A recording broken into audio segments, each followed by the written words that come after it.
दीनानाथ भैया के साथ किया गया। उसके बाद न्यायालय ने निष्पक्ष भाव से इनको 2 दिन के लिए प्रोविजनल लीव पर छोड़ा गया और न्यायिक हिरासत से इनको मुक्ति मिला। आज इन्हें कंफर्म डेट में हो गया। इस खुशी भी कहा जाए कि हम आज इनको सम्मानित आप सबके ओर से इनको एक बुके देके उनको सम्मानित कर रहे हैं।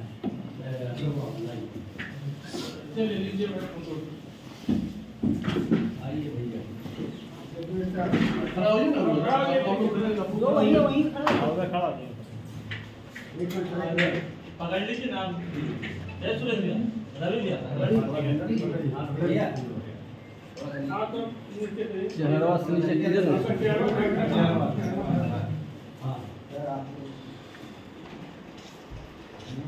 एक मिनट।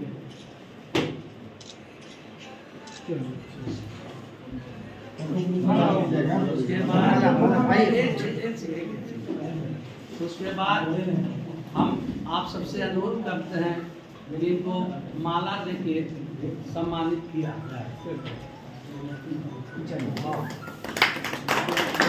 माला देने वाला रमेश बाबू आइए, इनको सम्मानित किया जाए। हमारे अशोक बाबू भी आ गए हैं, सुरेश बाबू भी आ गए हैं, रमेश बाबू आइए आइए चलिए भैया जी बुके हाथ में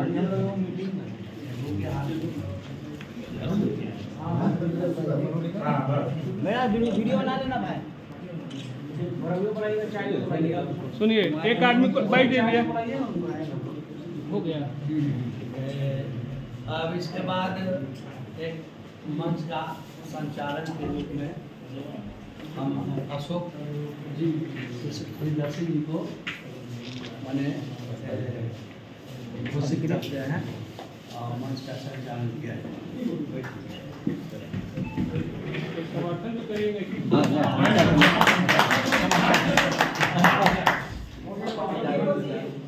पहले विषय बता देते हैं, विषय समझना चाहिए है ना। दरअसल बहुत दिनों के बाद मीटिंग है और ये हम लोग के मन में 2-4 लोगों के मन में विचार आया कि इसी बहाने बात हो जाएगी, क्योंकि इनके साथ यहाँ पे हमको सबसे ज़्यादा उम्मीदें हैं। सब लोगों का कहना भी राजनीति है कि कोई बात होती है, बड़े लोगों की बात होती है तो बात होती है, बाकी लोगों का नहीं होता है और भी गलत है, उस पर भी हम लोग बात कर लेंगे।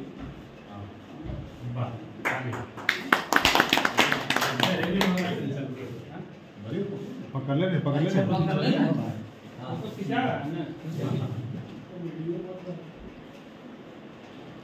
आप बात रखिए।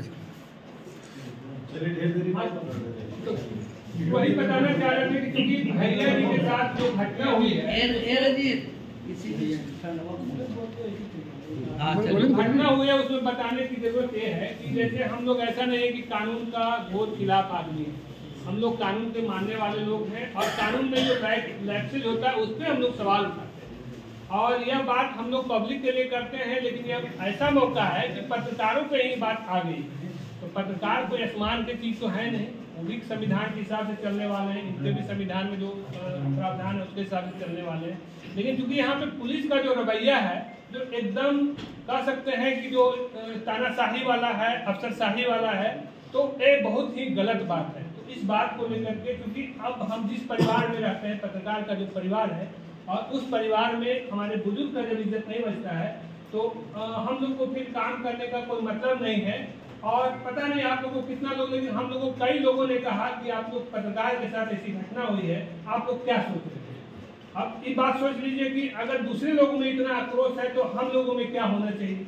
हम लोग ऐसा नहीं है कि हम लोग कोई बदलाव ला देंगे, लेकिन अपने तरीके से जो सिस्टम है, जो हम कानून में जो प्रावधान है, जो भारतीय संविधान में दिया हुआ, उसके तरफ विरोध तो करने का अधिकार है। और इसके लिए हम लोग जमीन से लेके हाई कोर्ट तक जाएंगे, सुप्रीम कोर्ट तक जा सकते हैं, मानवाधिकार तक जा सकते हैं। और यह बात हम लोग यह रखने के लिए आए हैं कि क्योंकि ऐसा दोबारा गलती ना करें।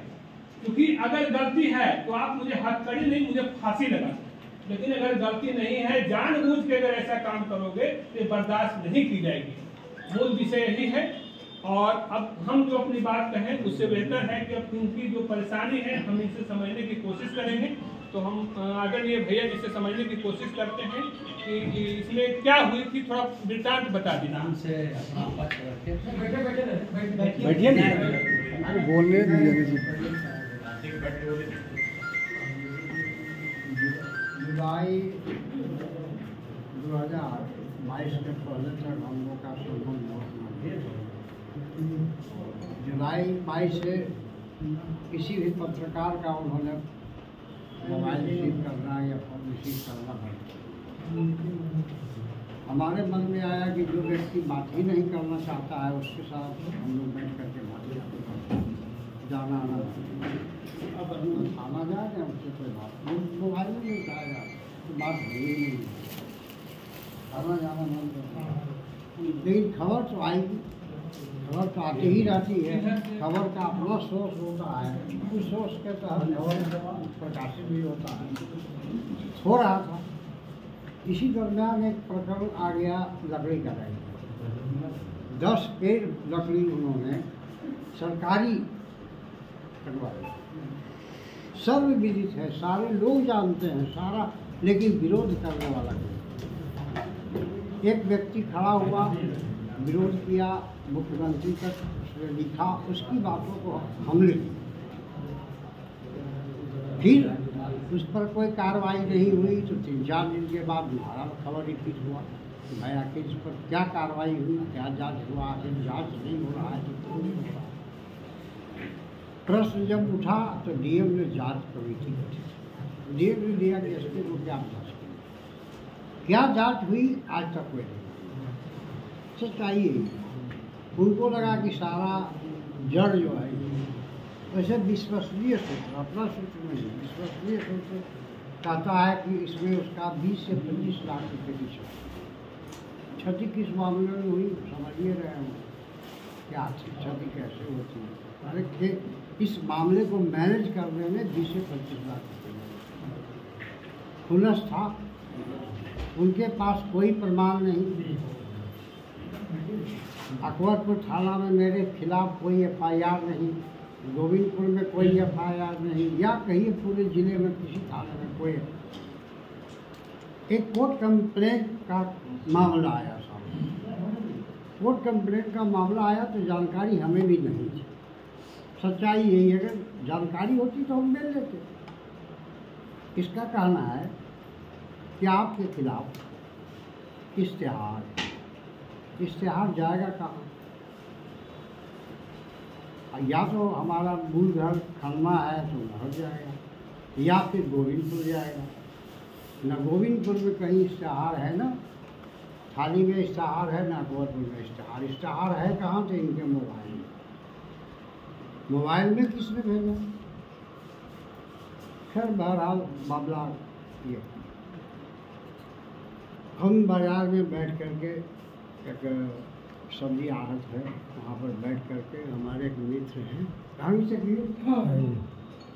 अब विशेष बात यही बताया कि विशेष दी दे क्या हुआ सचिन, आप इतने भी बता देगा। हम लोग दोनों चाय पी रहे थे, चाय अभी खत्म हुई कि एक मोटरसाइकिल आई। ठीक है, आते जाते रहता है, रोड है। इसी दरम्यान में देखे कि 3-4 गो शादी बंदी में फोर्स भी आकर के ये हो गया। फोर्स की पहचान कैसे है तो देखेंगे अपना SLR लिया। एक जमादार साहब आए, भैया जी यहाँ बड़ा वो बुला रहे हैं। ठीक है चलिए, चौकीदार की गाड़ी गए थाना।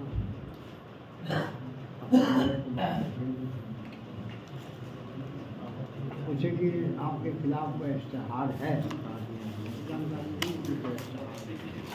हाँ, अपना मोबाइल खोला, हाँ से आपके खिलाफ अजी सर्च करो, मोबाइल रखिए, ठीक है, सर्च करो, सर्च हुआ, जो भी सामान लॉकअप में लो। इस दरमियान में किसी को कोई सूचना नहीं थी कि क्या हुआ नहीं हुआ, तो 1 घंटा के बाद 1-1.5 घंटा हो गया होगा लॉकअप में हमने एक व्यक्ति पहुँच गया मोटरसाइकिल चलाना था, तो बोला कि भैया जी आप, हाँ क्या मामला है भाई, हमको पता नहीं है क्योंकि हमने तो न किसी का चोरी किया, न डकैती किया, न हत्या किया, न बलात्कार किया, और काहे हमको बंद कर दिया, हमको ही नहीं जानकारी है, हम क्या बोलें। तो पानी उनी हो, पानी ला दियो, हम आगे हाँ 1 बोतल पानी लाया, बेचारा बाहर से गया पानी लेकर। 1.5 घंटा के बाद थाली पुलिस आई,